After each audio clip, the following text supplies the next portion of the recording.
सिंगापूरचं एक international school आहे, तिथे एक व्याख्यान होतं. ते सगळं करताना पाहिलं, सिंगापूरमध्ये सुद्धा सरांचं जे ओशनॉलॉजी आहे ही पोलीस डिपार्टमेंट वापरतात.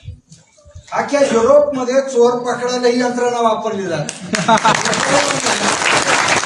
10 दिवस पुन्हा मी टोकियोमध्ये होतो, जपानमध्ये होतो. का ज्या जपानच्या टोकियो युनिव्हर्सिटीने जपानचे 3 प्रधानमंत्री दिले, तिथे आमचं वॉटर मॅनेजमेंट शिकवलं जातं. तिथे पण एक व्हिजिट होती आणि ते पाहिलं की जगभर हे सगळं वापरलं जातं. दुर्दैवाने आपल्या देशात त्याला अंधश्रद्धा म्हणलं जातं. आणि मग गेली 2 वर्ष आपण पाहिलं की सरांना काही खरं म्हणजे आमच्या भगिनी कल्पनाताईंना आणि त्यांच्या कुटुंबाला खूप खूप धन्यवाद यासाठी आहेत की आमचा कुठलाही संबंध फक्त मंदिराच्या दृष्टीने आलेला होता. आणि या कार्यक्रमामुळेच कुठेतरी राज्यात बाहेर जाताना अनेक राजकीय कार्यक्रम असतात, प्रशासकीय कार्यक्रम असतात, या रूपाने कधीतरी व्यासपीठावर येणं झालं असेल.